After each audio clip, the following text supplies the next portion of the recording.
Hey, Travis with TCustomz Productions, TCustomz.com. Today I'm going to answer a viewer question on promoting your music using Facebook ads. Several months back, I shot a video on my top 7 tips for effectively putting out an ads campaign using the Facebook ads platform. You can probably see behind me, I shot a video and I actually put a comprehensive article together to support that. I'll make sure to link that in the description if you haven't seen it if you want to check it out. But this particular question was left as a comment in that video. Question comes from Chrisla1. This is somewhat of a vague question, but I'm going to make some assumptions on this and I'm going to try to do my best to answer this and help you the best that I can. The question is, what would be the best way to first pay for an ad on Facebook to promote my first single on Soundcloud and then later promote the music video for that single? Like I said, I'm gonna have to make some assumptions from this. You said it's your first single, so I'm assuming that you have no fan base, or you have a very small fan base. From the question, it sounds like SoundCloud is gonna be your sole place to host the song, so have it available for stream and download. And we'll get into some maybe pros and cons to that. But ultimately, you wanna know how to promote it. You've got a budget, you wanna use Facebook as a way to get your music out there and hopefully attract new fans. So before we get into the ads part of it, I first want to talk about SoundCloud and maybe some of the pros and cons to you using SoundCloud as a sole place to host your music. And I understand SoundCloud is easy, anybody can create an account. They have actually a great community there. There's a lot of active users that even have niche groups that you can join and great dialogue that can get started. If somebody comments on one of your tracks, you can go back and forth in the comments or the private message. I mean, I really like SoundCloud as a community and as a social media platform, but not as necessarily as a sole place to host my music. If you're gonna go that route, here's a few things to keep in mind. If you start promoting your music on Facebook or wherever else and you start driving people back to SoundCloud, there are some limitations on being able to know who is listening and downloading your music. Now, if you have a pro account, if you're paying for SoundCloud, whether it be their mid-tier, their high-tier, there's different features that you can unlock. And like for me, I have a pro account, so I'm able to see who actually is streaming and playing the music, who is actually downloading the music, if it's being downloaded directly in SoundCloud, as well as some other information as far as where they're from and a lot of other analytics. Keep in mind, I only have that information if the people have registered SoundCloud accounts. So understand that if you're sending people to listen on SoundCloud, that you want to have a way to follow up in some way, just to say thanks. If it's nothing else, just to message them and say, hey, thanks for downloading. I saw you downloaded the track. Thanks, and that will help you to continue as you're releasing new music. Maybe you're releasing an EP or a project later on, and so that gives you some level of follow-up. If you have a free account, you don't have access to any of that information, and so you don't know who, unless somebody's actually leaving a comment or private messaging you, you don't have any insight into who's playing or downloading your music. So definitely keep that in mind. One thing that I do on SoundCloud, I don't very often use the internal SoundCloud download option where they can download directly from SoundCloud. When you upload a new track to SoundCloud, you'll have the option to put in a custom buy download link. And I personally take advantage of this for the majority of the tracks that I upload. This is where I will link either to my website's homepage, where my beat store will have an option for them to get a free demo download and then in exchange for an email address, or I'll link them to another relevant page. But just understand on SoundCloud there are limitations. So even if you are using a Premier or Pro account, if people are not logged into their SoundCloud account or not dropping comments on your song, you're not going to be able to see who that person is. Definitely if you're using a free account, you're not going to get access to any of that data. And then on the Facebook ads campaign, you've got the music released, now you want to get it out there. Obviously take advantage of all the free resources that you have, all the tools, get creative,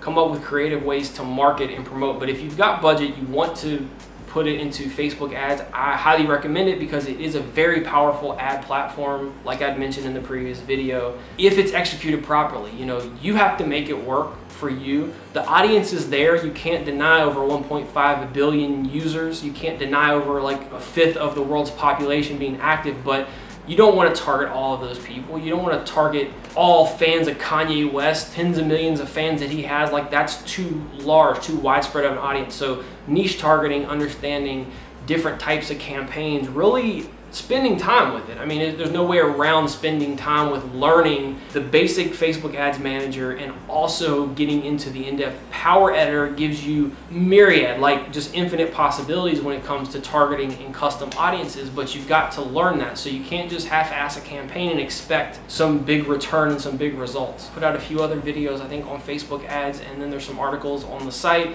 maybe even investing in courses or whatever you need to do. You always want to set up test campaigns, especially as you're learning. You don't want to put crazy money behind a campaign that you're just kind of testing out. It doesn't really make sense because you may be wasting a lot of that. So there's not a one size fits all, but what I would say is maybe you already know you have a small following that definitely wants to hear your new track. If your song is already available on SoundCloud and you want to put a small Facebook ads campaign out to target some of those people, I wouldn't say there's necessarily anything wrong with that, but I would be careful in putting a lot of money behind just promoting the song, especially if there's no context, people don't already know you. If I see a SoundCloud link floating in my Facebook timeline from somebody that I don't know, even on a sponsored ad that they're targeting me, if I don't know who that person is, if it's just a SoundCloud link like every other artist and producer and musician is posting, I'm not clicking on it. However, if they are promoting a video, it's not to say that I necessarily like it, it's not to say that I will be a supporter of that particular artist,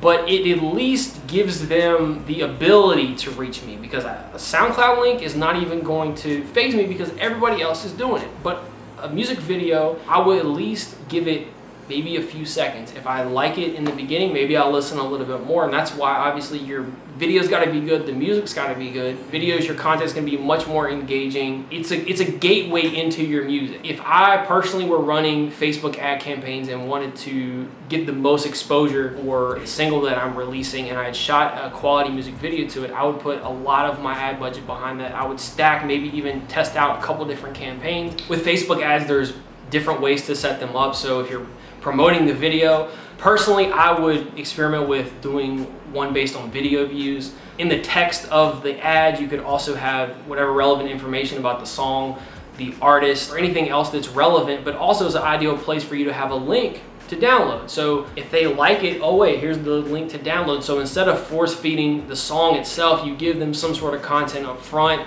as a gateway into, and if they like it, then they'll have the option to click and download directly. One of the most common ways to set up a Facebook ad is pay per click, and you can set up an image or set up a series of images if you want to do split testing and have an ad and people click out. I mean, for your music video, if you have a really engaging part or a really nice screenshot that you could take of something that would be kind of engaging if somebody's going through their feed, you might cut that frame out, use that as an image, have an enticing headline, and then when they click, they can click out to actually watch the video. Now, if you set it up that way, you need to keep in mind, I don't know where you're going to host the video, primarily if it's going to be on YouTube, but if you link them out to YouTube directly, you want to make sure that you've got the annotations and you've got the YouTube cards that they can actually, when they're watching, they can actually click and go and download it. Ideally, you would send them to your own site, some sort of page that you've custom created that has the video embed. Below that could be the actual stream, and then below that could be a place to download the track if you want to do an opt-in page or have a place to build your email list. But once you have everything set up properly, once you've got dope music, you've got an awesome music video, you've got everything set up on the back end as far as how they're going to be able to download, how you're going to be able to follow up with them. You maybe even got a plan and schedule for how you're going to release new music. This is leading up to an EP. All that's ready. Now, when you want to promote it on Facebook, you got to know targeting. You can set up custom audiences to run against other people's fan bases. Like I mentioned before, people who are fans of other artists, you wouldn't want to go against somebody who's some mega star, even though that might be counterintuitive. Like, oh, okay, this is going to reach the most amount of people. Think about the fans of a Kanye West or some mega star. It might be a 55-year-old mom and also like a 12-year-old kid. So is that really your demographic? Once you get some of your campaigns set up, if you want to send me a link to look at, maybe I can see what you already have in place. If there's any suggestions I can make, that will help. Feel free to get in touch touch with me. But hopefully that can help in some way. Again, I will link that initial video and article in the description if you want to check it out. If you have any other questions, comments, feel free to chime in. If you have any other tips or anything you'd like to share, feel free to share those in the comments as well. All my contact information, social media is in the description. There's a lot of other marketing and branding tips and things I've put out, as well as a lot of other content on the channel and site. Feel free to check it out. If you like the video, make sure to thumbs up, subscribe. I appreciate you for watching, and I will see you in the next video. Peace.